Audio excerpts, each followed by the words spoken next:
Olá, pessoal! Continuando a nova série de dicas de leitura para vestibulares e Enem, vou falar um pouquinho do Dom Casmurro, que foi publicado pela primeira vez em 1899. É uma das grandes obras de Machado de Assis e confirma o olhar certeiro e crítico que o autor estendia sobre toda a sociedade brasileira. Também a temática do ciúme, abordada com brilhantismo neste livro, provoca polêmicas em torno do caráter de uma das principais personagens femininas da literatura brasileira, Capitu. Eu li esse livro há alguns anos atrás, quando eu ainda era estudante, e eu tive uma percepção assim complicada, assim, mas a gente fica com pena do Bentinho, que é o personagem narrador, né? Ele conta toda a história em primeira pessoa, então o texto é todo subjetivo.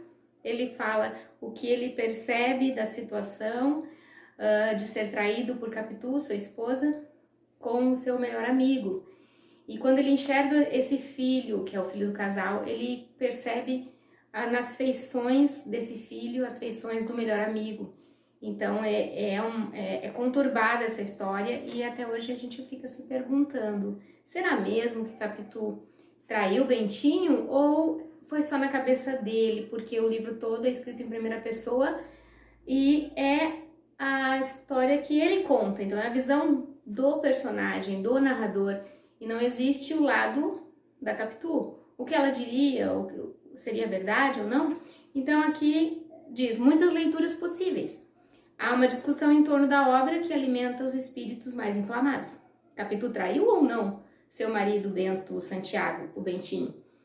Quando eu li esse texto pela primeira vez, eu percebi que ela traiu, na verdade, na morte do amigo dos dois. Ela se desespera muito mais que a esposa desse amigo, ela chora muito, então é muito estranho esse episódio do livro. Claro que eu não vou contar o livro todo, eu estou convidando vocês a lerem este livro. Ela chora muito a morte do amigo do casal. E o Bentinho já estava percebendo alguma coisa que parecia que era uma traição. Então ele fica muito impactado com a situação quando ela se derrama e ela se desespera, se derrama em lágrimas com a morte do amigo. O romance, entretanto, presta-se a muitas leituras. É interessante ver como a recepção ao livro se modificou com o passar do tempo. Quando foi lançado, era visto como um relato inquestionável de uma situação de adultério, do ponto de vista do marido traído. Depois dos anos de 1960, quando questões relativas aos direitos da mulher assumiram importância maior em todo o mundo, surgiram interpretações que indicavam outra possibilidade. A de que a narrativa pudesse ser a expressão de um ciúme doentio, que cega o narrador e o faz conceber uma situação imaginária de traição. Percebe-se o peso do possível adultério em suas costas. Não se trata apenas de uma questão conjugal entre iguais, mas de uma condenação de classe. Bentinho utiliza o arbítrio da palavra para culpar a esposa. Mas ele quem narra os acontecimentos, por isso pode manipular os fatos da maneira que melhor lhe convém. Não se sabe até que ponto os fatos relatados correspondem ao que ocorreu, ou são uma interpretação feita pelo personagem, que, além de tudo, escreve que não tem boa memória. Nesse sentido, a questão central do livro não é o adultério, e sim como Machado de Assis introduz na literatura brasileira o problema das classes, e ainda, de forma inovadora, a questão da mulher. Dom Casmurro coloca no centro sua temática a menina que não se deixa comandar. Em virtude disso, perturba a ordem vigente daquele ambiente social estreito e conservador. Observa-se a paródia no texto do Machado de Assis, uma das formas mais clássicas que assume o humor e a ironia de Machado de Assis.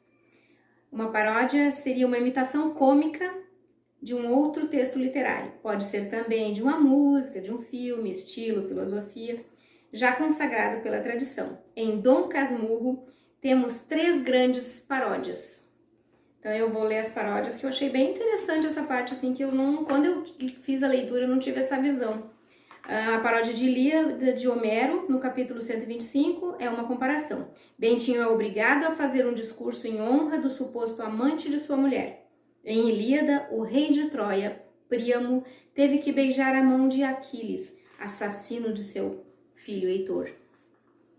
A segunda paródia é de Otelo, do Shakespeare. A vida de Bentinho é sempre narrada com o mesmo tom trágico de uma ópera. Sua maior aproximação é com a peça Otelo, devido ao tema do ciúme e da traição presente nas 2 obras. A terceira paródia é o mito de Abraão e de Isaac, no Velho Testamento. Deus pede que Abraão sacrifique seu filho Isaac em seu nome. Porém, na hora em que Abraão ia imolar seu próprio filho, o anjo do Senhor aparece impedindo e um carneiro é oferecido em lugar de Isaac. Em Dom Casmurro, a mãe de Bentinho promete seu filho a Deus. Ele seria padre, antes mesmo de o conceber. Porém, Bentinho se apaixona por Capitu e eles lutam para ficarem juntos. O amor de Capitu consegue anular a promessa feita pela mãe dele e assim os dois podem se casar.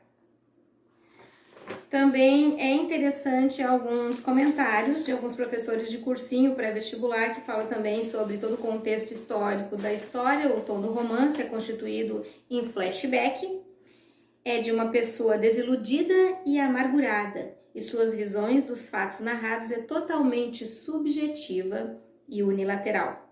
Por conta disso, o livro adquire diversas leituras possíveis e permanece-se com a dúvida sobre o adultério de Capitu. Fica a dica, não deixe de curtir, compartilhar com os amigos e se inscrever no canal.